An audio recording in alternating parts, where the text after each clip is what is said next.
बातमी आपल्या हक्काची। ठाणे जिल्ह्यातील व आपल्या परिसरातील सर्व ताज्या घडामोडी पाहण्यासाठी शहापूर नववाहिनी न्यूज चॅनेलला सबस्क्राइब करा, लाईक करा आणि शेअर करा। मुख्य संपादक निलेश विशे।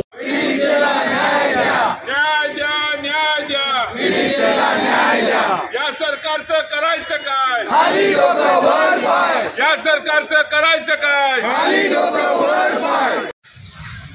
छत्रपती शिवरायांच्या सुसंस्कृत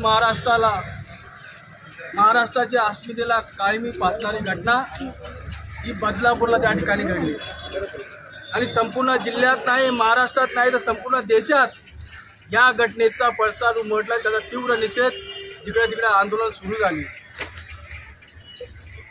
आणि म्हणून या घटनेचा निषेध म्हणून महाविकास आघाडीच्या सर्व घटक पक्षांनी या ठिकाणी निर्णय घेतला की या पीडितेला न्याय मिळण्यासाठी, याचा निषेध नोंदवण्यासाठी अर्ध्या दिवसाचा बंद हा महाराष्ट्रात करायचा।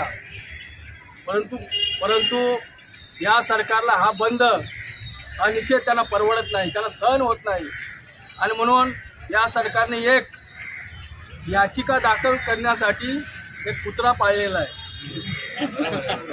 आणि कुठलंही आंदोलन असेल, कुठलंही बंद असेल तर हे कुत्रा जाऊन पहिला मुक्त आणि तिकडे त्या ठिकाणी याचिका दाखल करते। आतापर्यंत कोणताही बंद आंदोलन हे कायदेशीर नसतंय, ते सर्वांना माहीत आहे। परंतु जनतेची जनभावना बघून एक हाक मारली की आपल्याकडे सुद्धा दुकानं बंद होतात, परंतु यांना शेवटी न्यायालयाचा आधार घ्यावा लागला। इतकं घाबरलेलं हे सरकार आहे।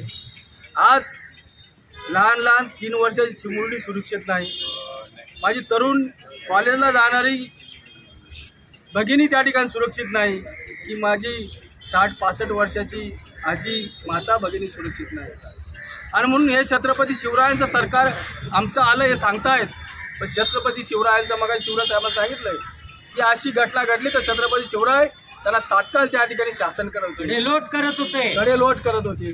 काही लोक बाळासाहेबांचे नाव घेऊन, धर्मवीर आनंद दिघे साहेबांचं नाव घेऊन हे सरकार आम्ही चालवतो, पण त्याच धर्मवीर आनंद दिघे साहेबांनी आपण पिक्चर आपण बघितला असेल, जेव्हा एक आई बाप आपल्या मुलीवर झालेला अन्याय अत्याचार, ती मुलगी त्या ठिकाणी तिच्यावर अत्याचार होतो, ती फाशी घेते, त्यावेळेस कोर्ट सजा देईल तेव्हा देईल, तेव्हा दिघे साहेबांनी सजा दिलेली आहे। असे नेते होऊन गेले, असे शासन होऊन गेले, असे छत्रपती शिवाजी महाराज होऊन गेले। यांचा सरकार आणि हे सरकार आतापर्यंत जुमल्याचं सरकार या ठिकाणी झालेलं आहे। आज ती त्या ठिकाणी घटना घडली, 13 तारखेला घटना घडली आणि 5-6 दिवस हे सरकार या ठिकाणी झोपून राहिलं, कारण का ती एक संस्था या राज्यकर्त्यांच्या एका कार्यकर्त्याची होती, म्हणून हे प्रकरण दडपण्याचं काम हे सरकार या ठिकाणी करत होतं आणि म्हणून त्याचा निषेध म्हणून या सरकारने या केसमध्ये केलेली दिरंगाई म्हणून, त्या पीडितेला न्याय मिळावा म्हणून आणि गृह खातं हे झोपलेलं आहे म्हणून आजचा हा बंद होता। परंतु बंद उच्च न्यायालयाने त्या ठिकाणी त्याला बेकायदेशीर ठरवून तो, खरं म्हणजे आपण महाविकास आघाडीचे घटक पक्ष सर्व कार्यकर्ते आहोत आणि आपण बाबासाहेबांचे संविधान आणि घटनेला मानणारे लोक आहोत। संविधानाचा आदर करून आज हा बंद मागे घेतला असला तरी या सरकारचा निषेध करण्यासाठी आम्ही या ठिकाणी आलेलो आहोत आणि म्हणून आम्ही सर्वजण जाहीरपणे या घटनेचा जाहीर निषेध करतो आणि ज्या पूर्ण नराधमाने कृत्य केलेलं आहे त्याला तात्काळ या सरकारने फाशी द्यावी अशी आम्ही या ठिकाणी सर्वांनी एकमुठी मागणी करतो।